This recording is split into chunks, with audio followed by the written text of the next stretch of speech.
Pacifica, this is Democracy Now! Many of the world's problems are so intractable that it's hard to think of ways even to take steps towards mitigating them. The Israel-Palestine conflict is not one of these. On the contrary, the general outlines of a diplomatic solution have been clear for at least 40 years.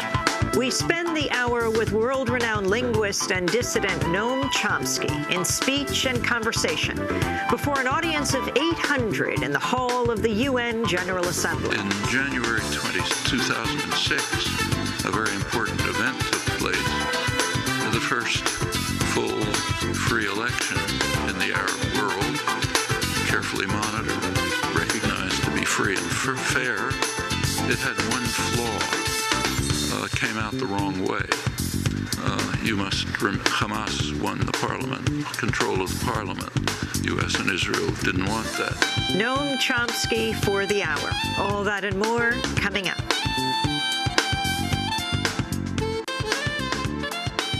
Welcome to Democracy Now!, democracynow.org, the War and Peace Report. I'm Amy Goodman.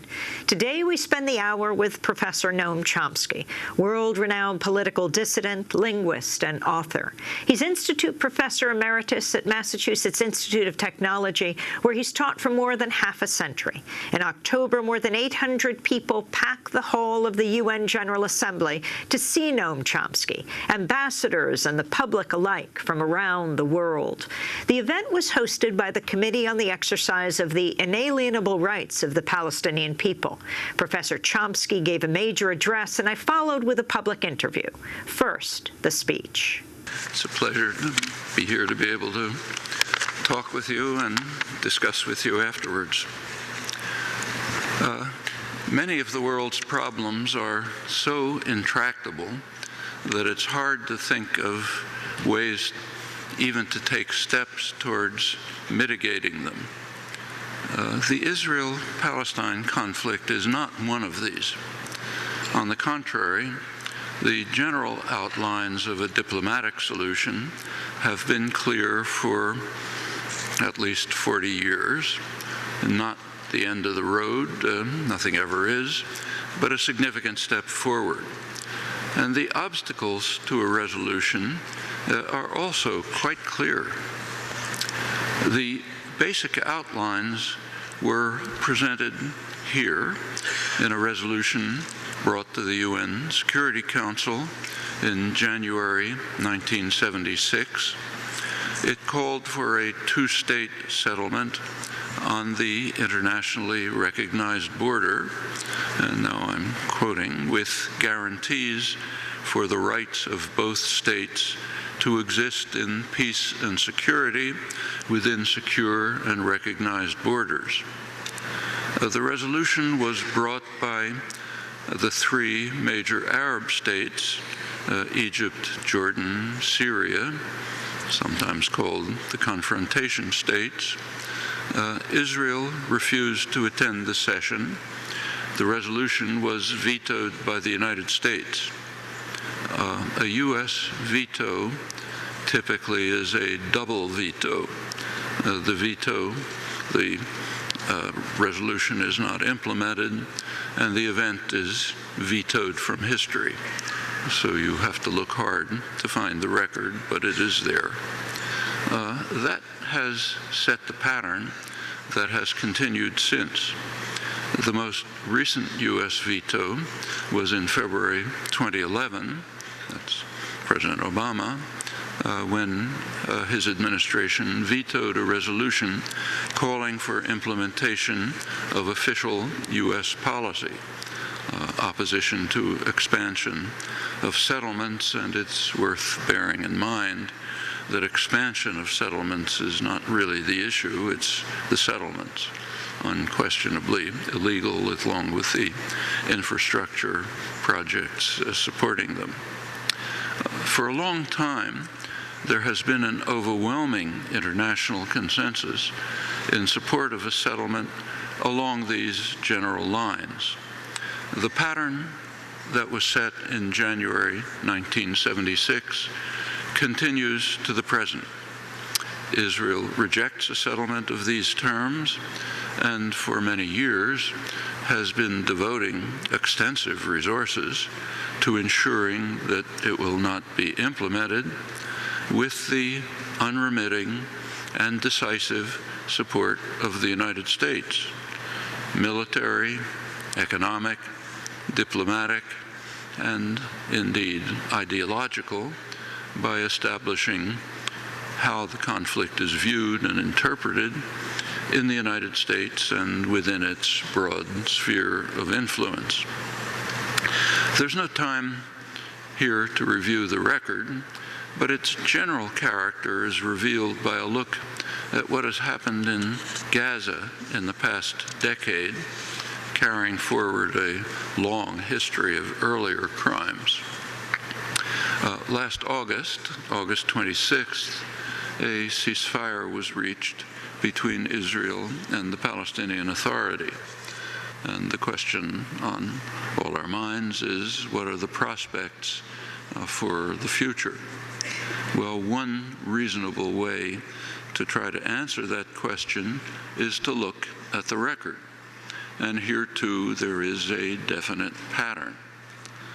A ceasefire is reached, Israel disregards it, and continues its steady assault on Gaza, including continued siege, intermittent acts of violence, more settlement and development projects, often violence in the West Bank.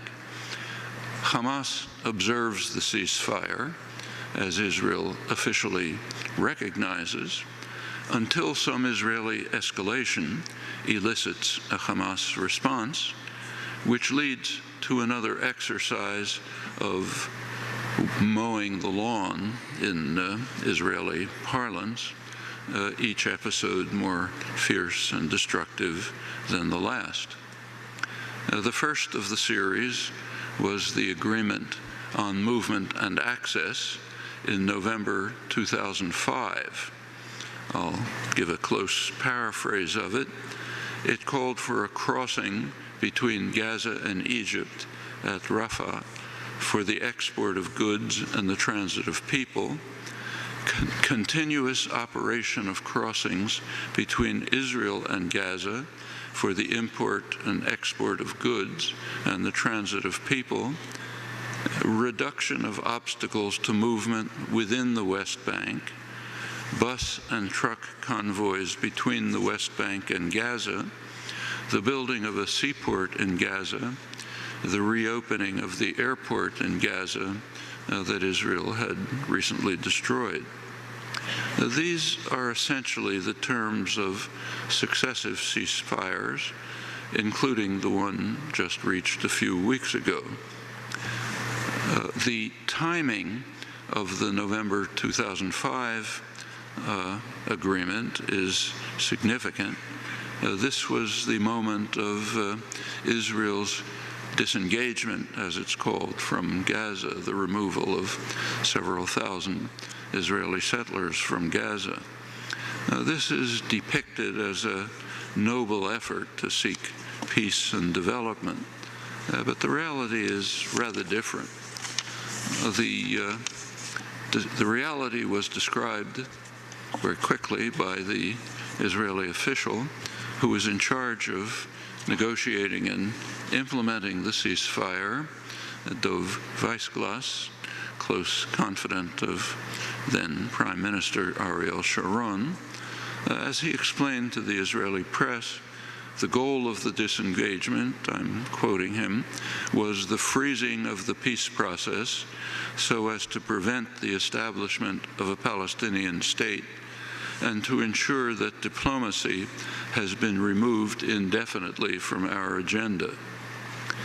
The reality on the ground is described by Israel's leading specialists on the occupation, respected historian Idit Zertal, Israel's leading diplomatic correspondent Akiva Eldar wrote the major book, the standard work on the settlement project. called lords of the land, referring to the settlers. What they say about the disengagement is this. They say the ruined territory, and by then it was ruined, largely part of the reason for the removal of the settlers, the ruined territory was not released for even a single day from Israel's military grip or from the price of the occupation that the inhabitants pay every day. After the disengagement, Israel left behind scorched earth, devastated services, and people with neither a present nor a future. The settlements were destroyed in an ungenerous move by an unenlightened occupier, which in fact continues to control the territory and to kill and harass its inhabitants by means of its formidable military might. That's an accurate description from the most respected Israeli source. The Oslo Accords 20 years ago established that Gaza and the West Bank are an indivisible territorial unity whose integrity cannot be broken up. For 20 years, the United States and Israel have been dedicated to separate Gaza and the West Bank in violation of the accords that they had accepted. And a look at the map explains why. Gaza offers the only access to the outside world of Palestine. If Gaza is separated from the West Bank, whatever autonomy might ultimately be granted in the West Bank would be imprisoned.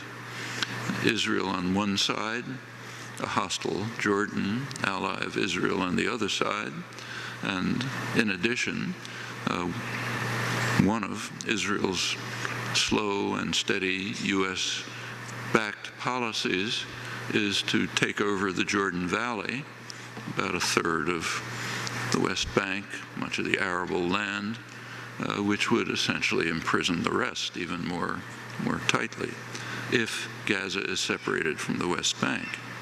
Now, that's the major geostrategic reason for the Israeli insistence with U.S. backing on separating the two in violation of the Oslo agreements and the series of ceasefires that have been reached since November 2005.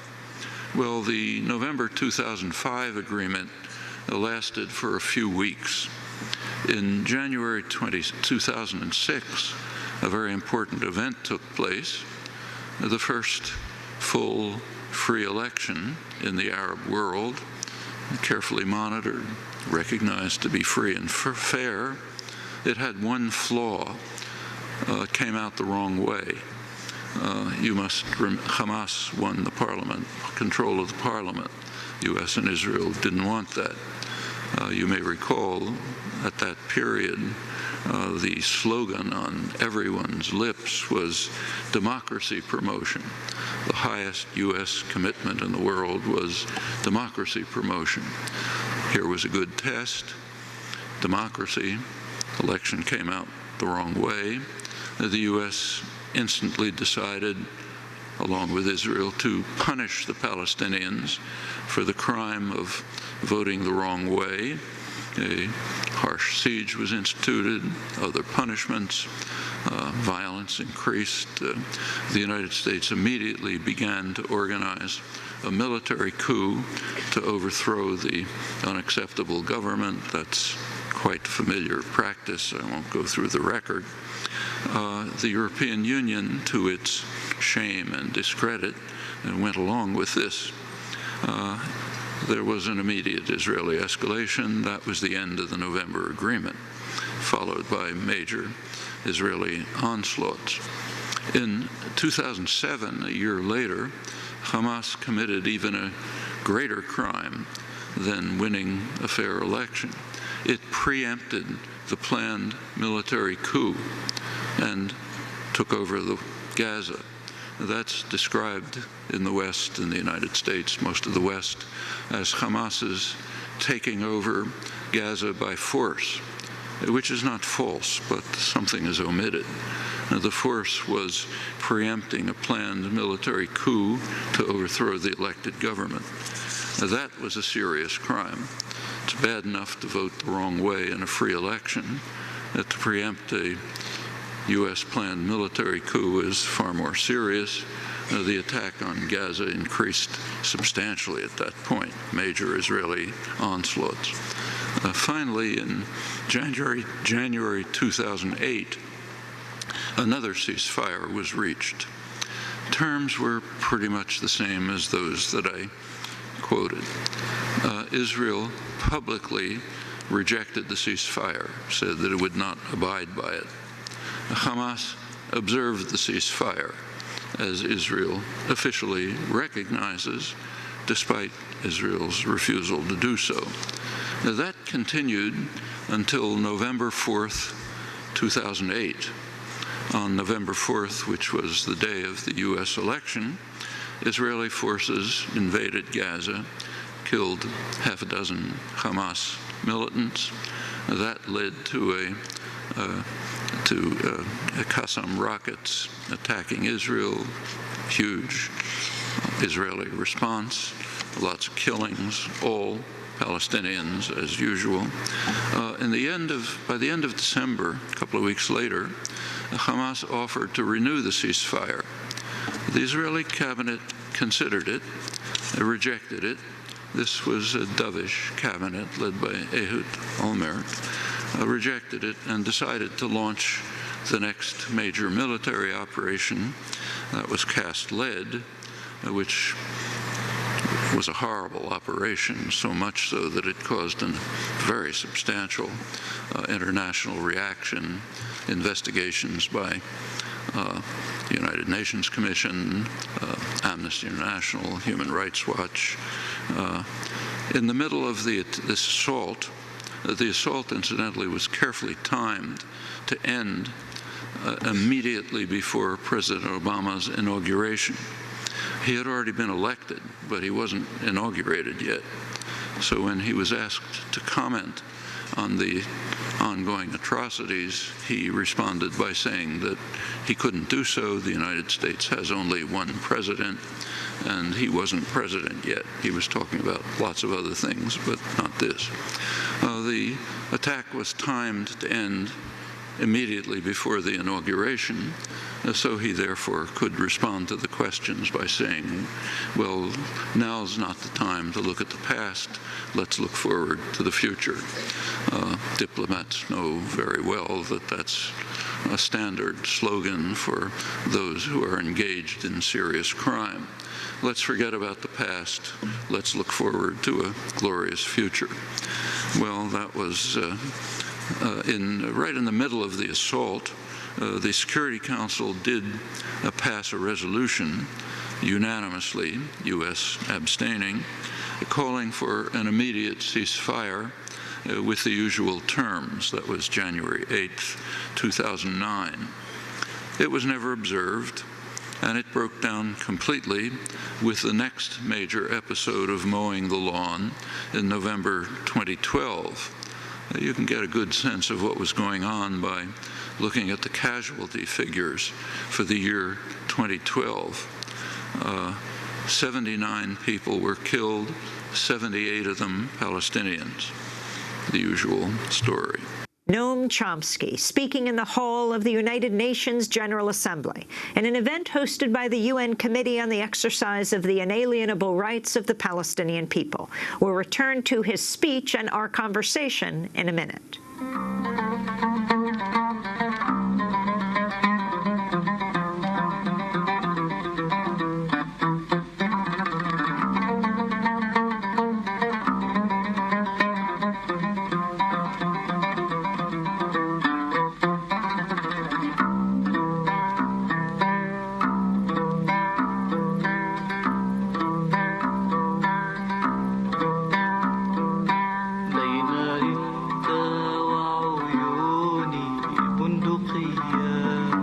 والذي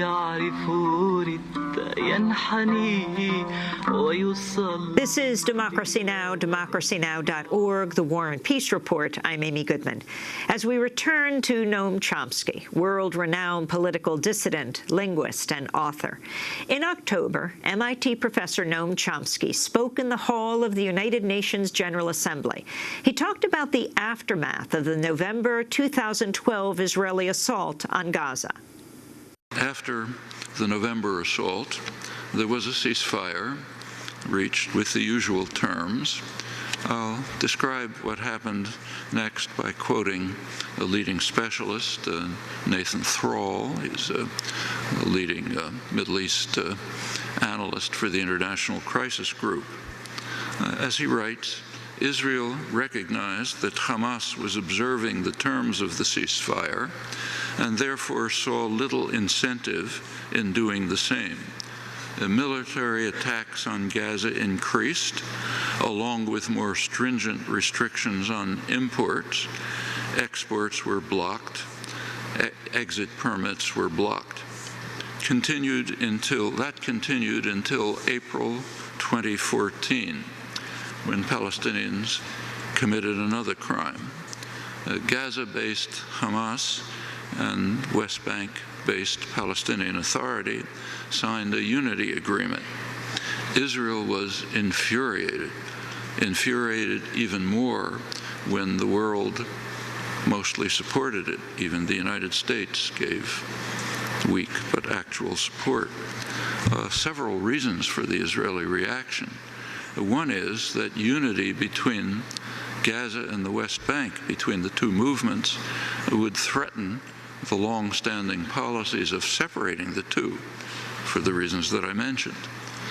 Another reason was that a unity government undermines one of the pretexts for Israel's refusal to participate in negotiations seriously, namely, how can we negotiate with an entity that is internally divided?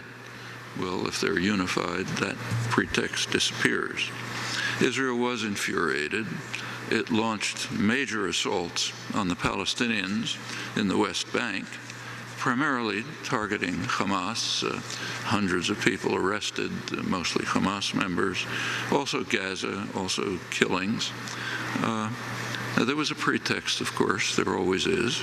The pretext was that three teenagers, Israeli teenagers in the settlements, had been brutally murdered, captured and murdered. Israel claimed officially that they thought that they were alive, so therefore launched a long, several weeks assault in the West Bank, alleging that they were trying to find them alive. Meanwhile, the arrests, attacks, and so on. It turns out that they knew immediately that they had been killed. They also knew immediately that it was very unlikely that Hamas was involved. The government said they had certain knowledge that Hamas had done it, but their own leading specialists, like Shlomo Drury, had pointed out right away that the assault, which was a brutal crime, was very likely committed by members of a breakaway clan, Qasmi clan, in Hebron, which was not given a green light by Hamas and had been a thorn in their sides. And that apparently is true if you look at the later arrests and punishments. Anyway, that was a pretext for this assault. Killings in Gaza too. That finally elicited a Hamas response. Then came Operation Protective Edge, the one which was just completed, more brutal and destructive, even the ones that preceded it. The pattern is very clear, and so far at least it appears to be continuing. The latest ceasefire was reached on August 26th. It was followed at once by Israel's greatest land grab in 30 years, almost 1,000 acres in the Gush Etzion area near what's called Jerusalem, Greater Jerusalem, about 5 times the size of anything that Jerusalem ever was, taken over by Israel, annexed in violation of Security Council orders. The U.S. State Department informed the Israeli embassy that I'm quoting it now, Israeli activity in Gush Etzion undermines American efforts to protect Israel at the United Nations, and urged that Israel shouldn't provide ammunition for those at the United Nations who would interpret Israel's position as hardening.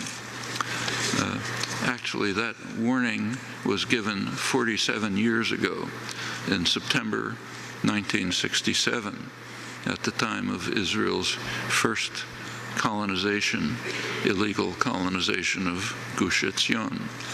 Israeli historian Gershom Gorenberg recently reminded us of this.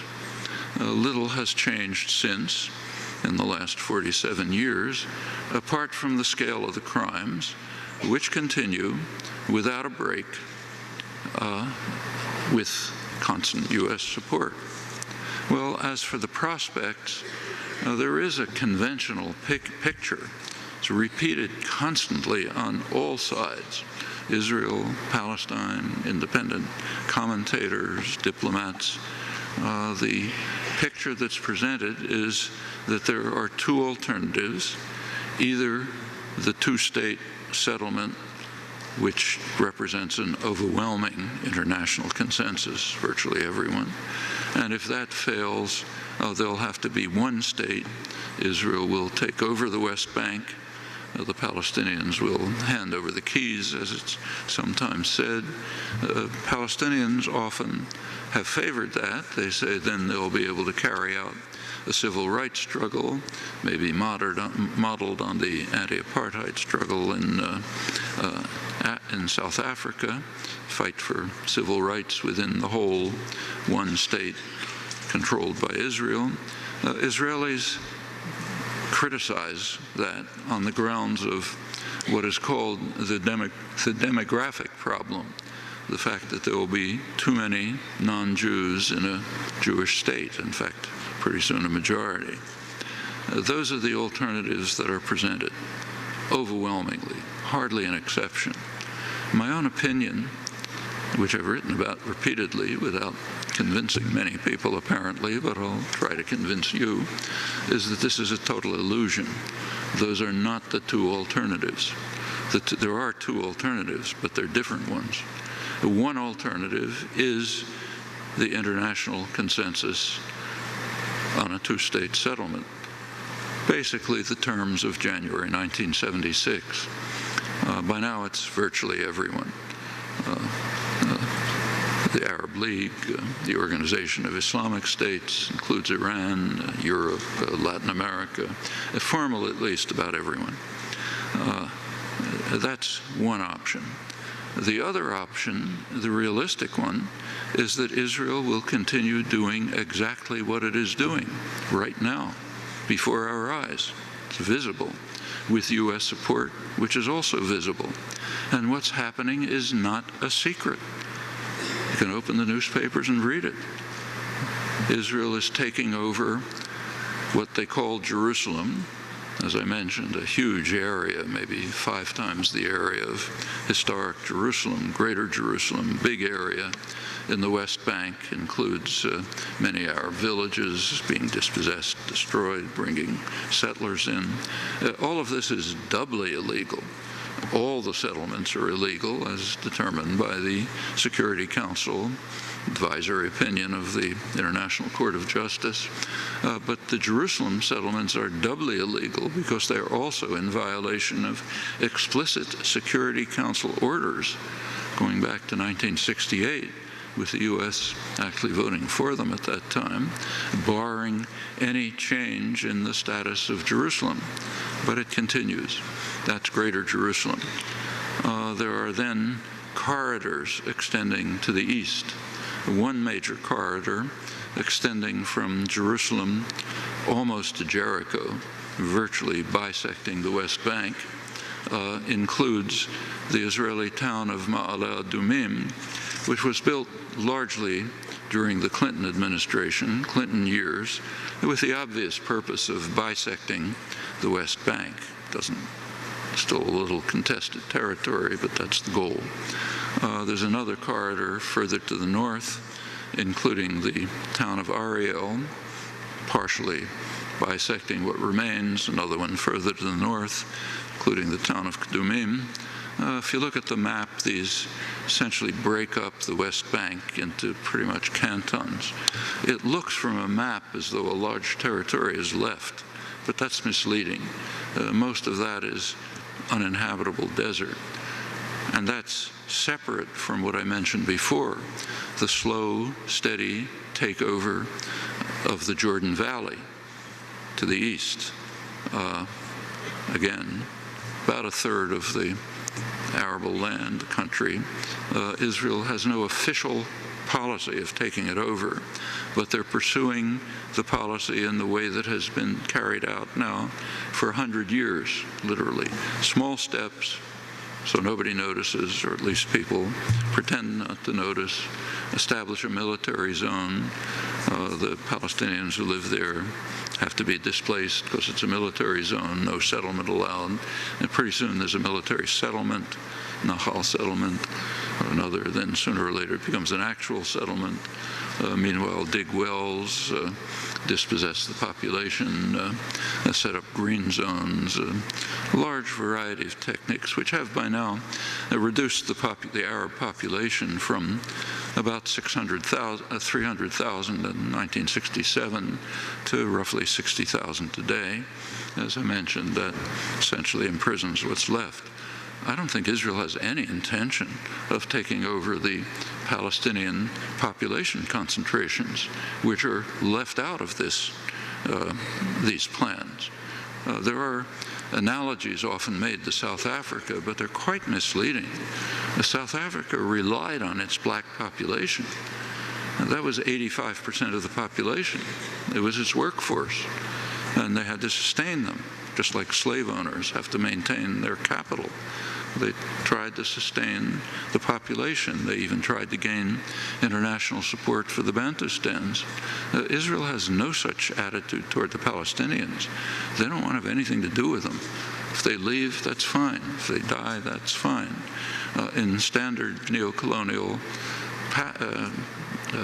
pattern, Israel is permitting the establishment of a center for Palestinian elites in Ramallah, where you have nice restaurants and theaters and so on. Every third world country under the colonial system had something like that. That's the picture that's emerging. It's taking shape before our eyes. It has so far worked very well. If it continues, Israel will not face a demographic problem. When these regions are integrated slowly into Israel, actually the proportion of Jews in greater Israel will increase. There are very few Palestinians there. Those who are there are being dispossessed, kicked out. That's what's taking shape before our eyes. I think that's the realistic alternative to a two-state settlement, and there's every reason to expect it to continue as long as the United States supports it. Professor Noam Chomsky speaking in October in the hall of the United Nations General Assembly in an event hosted by the UN Committee on the Exercise of the Inalienable Rights of the Palestinian People. If you'd like a copy of today's show, you can go to our website at democracynow.org. After Chomsky spoke, I interviewed him in front of an audience of 800 at the UN. We'll play highlights of that conversation after this break.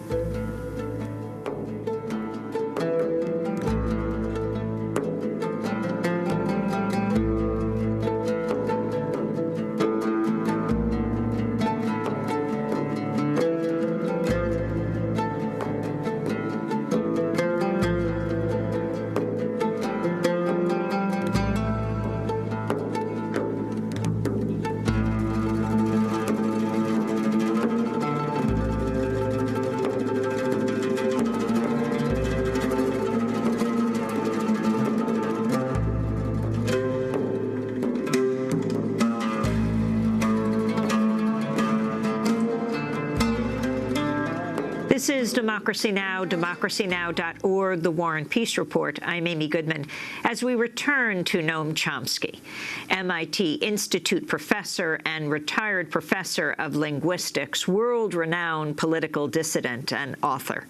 In October, Professor Chomsky spoke before 800 people in the hall of the United Nations General Assembly on the issue of Israel and Palestine. After his speech, I did a public interview with Professor Chomsky. We're here at the United Nations General Assembly. What do you think is the single most important action the UN can take to solve the crisis in the occupied territories between the Palestinians and the Israelis? Well, we have to bear in mind what all of you know. In the real world, the United Nations can act insofar as the great powers permit it to act. And in this case, that means primarily the United States, its close ally Britain, France. Those are the main actors. And they set pretty strict limits. But within those limits, there are things that the United Nations could do.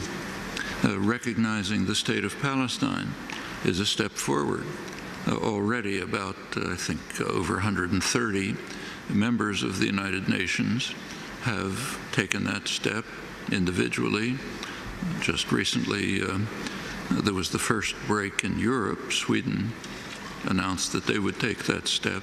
Just a couple of days ago, the British Parliament voted to recognize Palestine. Bear in mind that the governing Tory party basically boycotted the election at the request of the Israeli government, which wanted the vote ignored. So it's not a policy change, but it's a significant symbolic move. France has indicated that they might move in that direction. I think these would be important steps. Further steps that could be taken, I think, are to go beyond what has already partially been done. So the European Union, in an important move, did produce a directive calling on member states to avoid any dealings with Israeli institutions that have anything to do with the occupation, which they correctly regard as illegal. So in short, don't participate in criminal acts. That's not an extreme position. That can be done. Several major church groups in the United States, Presbyterians, the Church of Christ, have taken similar positions, also directing themselves against multinationals which are involved in any way in the occupied territories. There's a major boycott being undertaken by major investors of the security firms, the international security firms, which operate in the occupied territories and many other places. All of this could be moved forward to a United Nations resolutions. Possibly even this should be at least tried in the Security Council. If there's a U.S. veto, that's important too, brings forward what's actually happening. All of these are steps that can be undertaken with a recognition that the range of action at the United Nations is, of course, circumscribed by great power politics. What do you think is the single most important action the United States can take, and what about its role over the years? What is its interest here? Well, one important action that the United States could take is to live up to its own laws. Of course, it would be nice if it lived up to international law, but maybe that's too much to ask. But live up to its own laws. And there are several. And here, incidentally, I have in mind advice to activists also, who I think ought to be organizing and educating in this direction. There are two crucial cases. One of them is what's called the Leahy Law. Patrick Leahy, Senator Leahy, introduced legislation called the Ley Law, which bars sending weapons to any military units which are involved in consistent human rights violations. There isn't the slightest doubt that the Israeli army is involved in massive human rights violations, which means that all dispatch of U.S. arms to Israel is in violation of U.S. law. I think that's significant.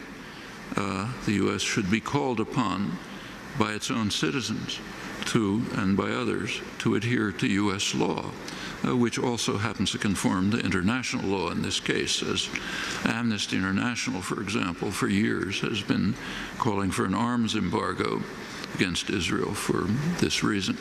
These are all steps that can be taken.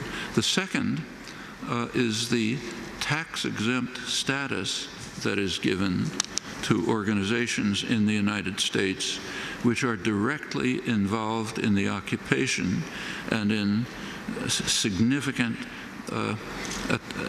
attacks on human and civil rights within Israel itself, like the Jewish National Fund.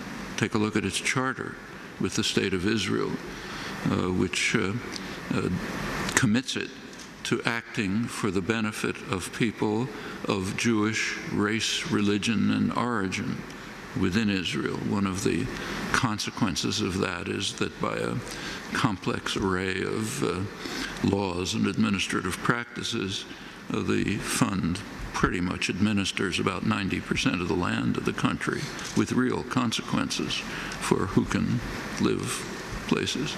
They get tax-exempt status also for their activities in the West Bank, which are strictly criminal. I think that's also straight in violation of U.S. law. Now, those are important things, and I think the U.S. should be pressured internationally and domestically to abandon its virtually unique role, unilateral role in blocking a political settlement for the past 40 years, ever since the first veto in January 1976. That should be a major issue in the media, in convocations like this, in the United Nations, in domestic politics, and government politics, and so on. The role of the media, can you talk about that, and particularly in the United States? And do you think that the opinion in the United States, public opinion, is shifting on this issue? Well, the role of the media are somewhat shifting from uniform support for virtually everything that Israel does to, and of course, silence about the U.S. role. That's not just in the case of Israel, that's innumerable other cases as well.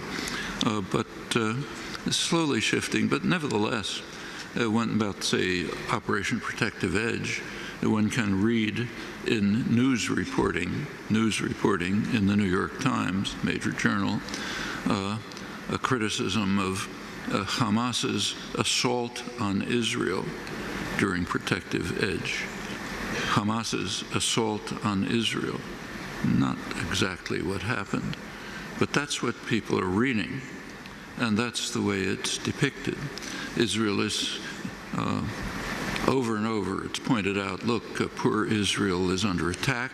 It has the right of self-defense. Everyone agrees to that. Actually, I agree too. Everyone has a right of self-defense. But that's not the question. The question is, do you have a right of self-defense by force, by violence?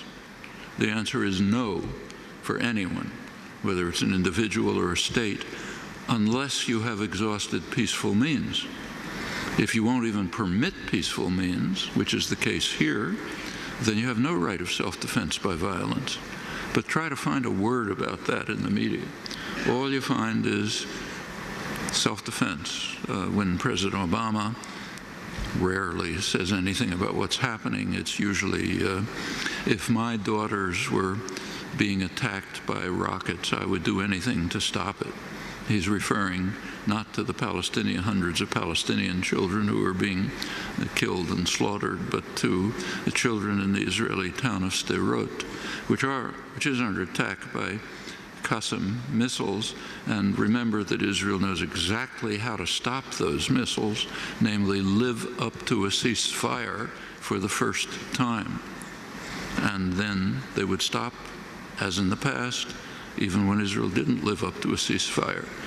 That framework, and of course the rest of the framework is the United States is an honest broker trying hard to bring the two recalcitrant sides together, doing its best in this noble endeavor, has nothing to do with the case.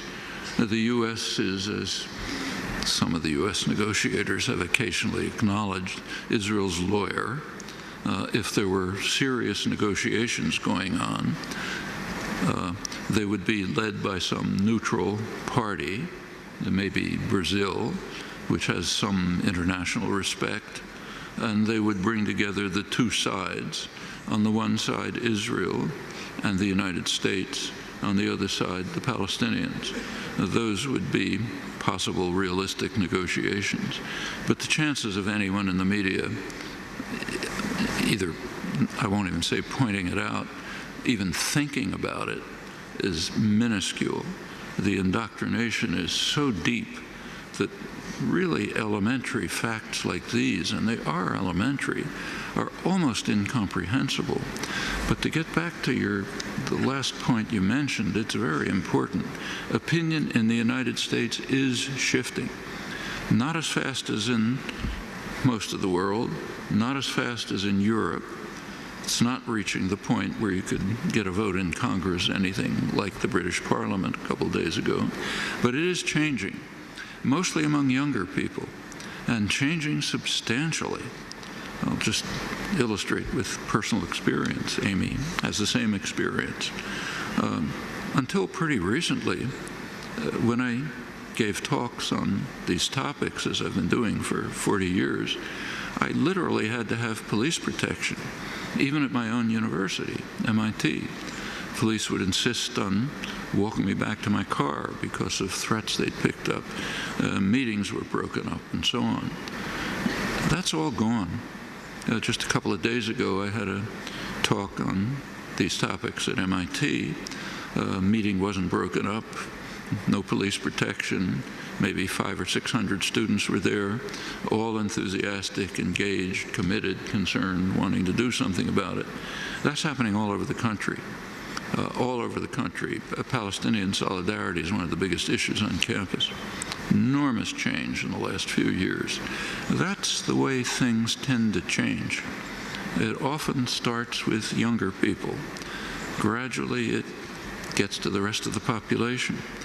Efforts of the kind I mentioned, say trying to get the United States government to live up to its own laws, those could be undertaken on a substantial scale, domestically and with support from international institutions. And that could lead to further changes.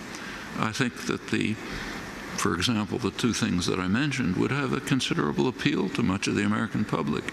Why should they be funding military units that are carrying out massive human rights violations? Why should they be permitting a tax exemption, meaning we pay for it? That's what a tax exemption means.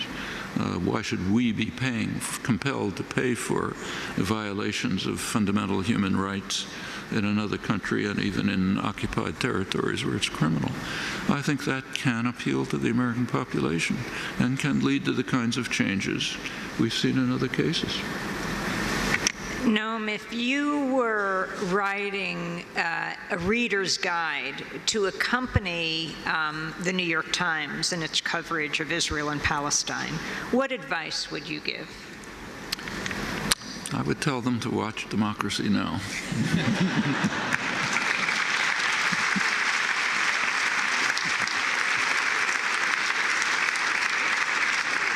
And that wasn't pre-planned. And if you're wondering where you can watch it, democracynow.org.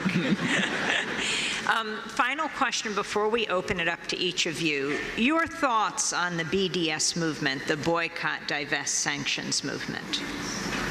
Well, the BDS is a set of tactics, right? These are tactics that you employ when you think they're going to be effective and in ways that you think will be effective. Tactics are not principles. They're not actions that you undertake no matter what because you think they're right.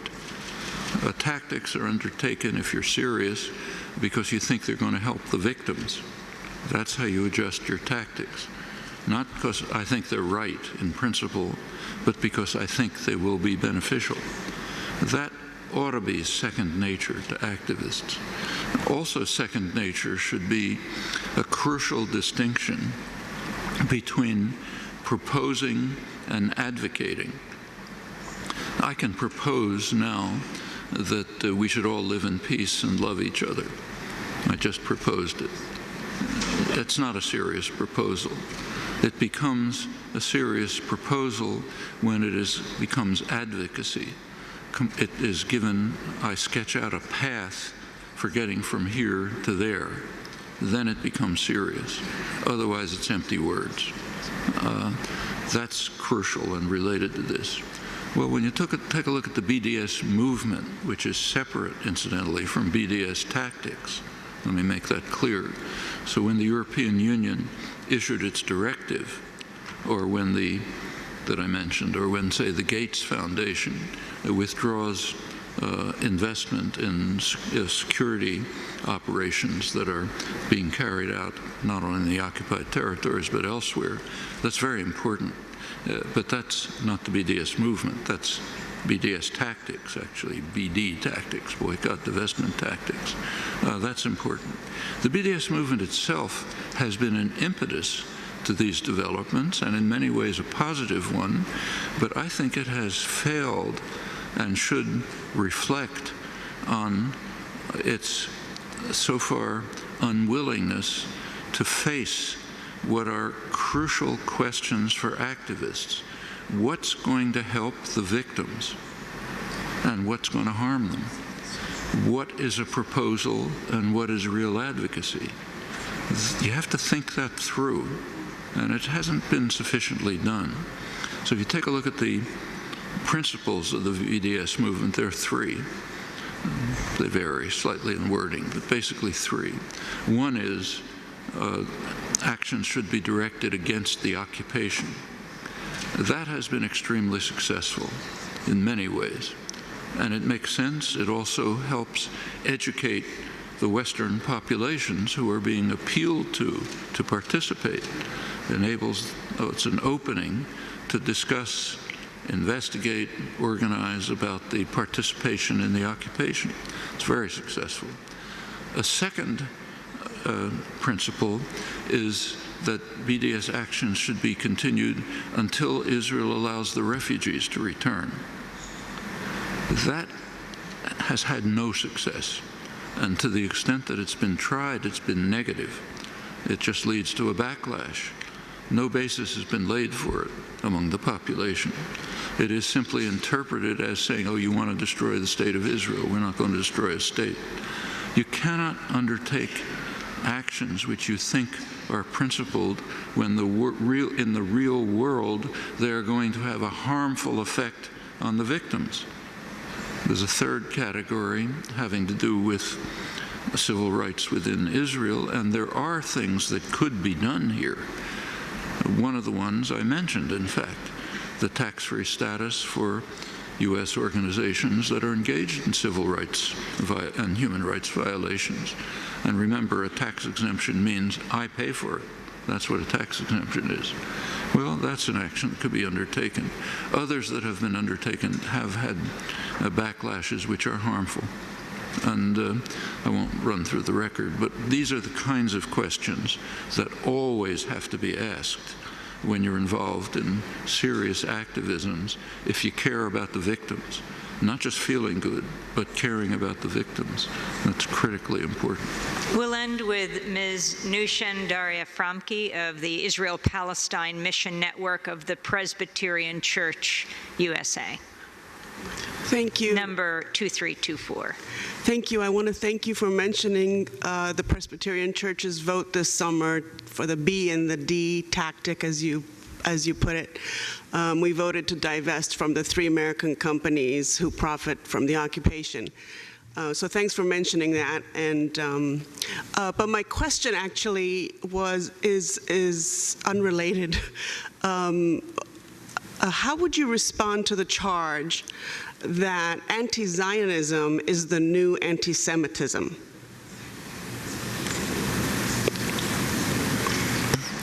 Actually, the locus classicus, the best formulation of this, was by an ambassador to the United Nations, Abba Eban, Israel's ambassador to the United Nations, in an article that he wrote about 45 years ago, which I urge you to read, which appeared in an American Jewish journal, Congress Weekly, a major journal of the more liberal wing of the American Jewish community.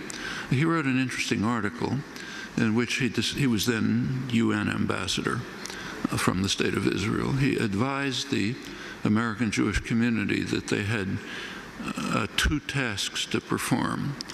One task was to show that criticism of the policy, what he called anti-Zionism, that means actually criticisms of the policy of the State of Israel, were anti-Semitism. That's the first task. Second task, if the criticism was made by Jews, their task was to show that it's neurotic self-hatred, needs psychiatric treatment. And he gave 2 examples of the latter category. One was I.F. Stone, the other was me.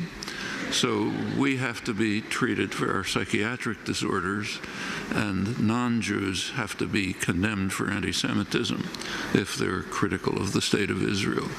It's understandable why Israeli propaganda would take this position. I don't particularly blame Abba Eban for doing what ambassadors are sometimes supposed to do, but we ought to understand it. There is no sensible charge. No sensible charge. There's nothing to respond to. It's not a form of anti-Semitism. It's simply criticism of the criminal actions of a state. Period. Well, as we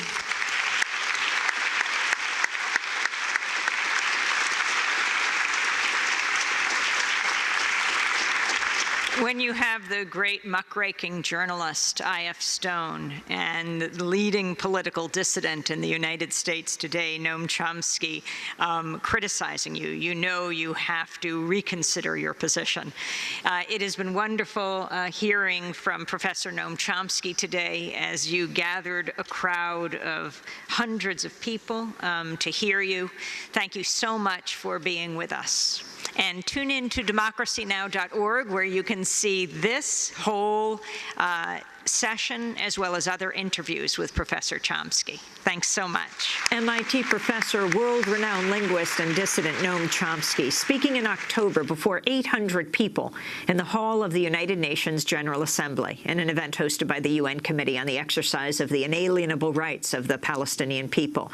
If you'd like a copy of today's show or any of our interviews with Noam Chomsky, you can go to our website at democracynow.org. Democracy Now! Is produced by Mike Burke, Renee Feltz, Aaron Mate, Nermeen Sheikh, Steve Martinez, Sam Alcoff, Hani Massoud, Robbie Karen, Dina Guzder, Amy Littlefield, Daniel Begun, Anna Ozbek, and Sam Riddell. Mike DeFilippo and Miguel Noguera are engineers. Special thanks to Becca Staley, Julie Crosby, Hugh Grant, Jessica Lee, David Prude, and Vesta Godars, and to our camera crew, John Randolph, Karen Krug-Meadows, Carla De Jesus, and Phil Raymond. Our website's democracynow.org. I'm Amy Goodman. Thanks so much for joining us.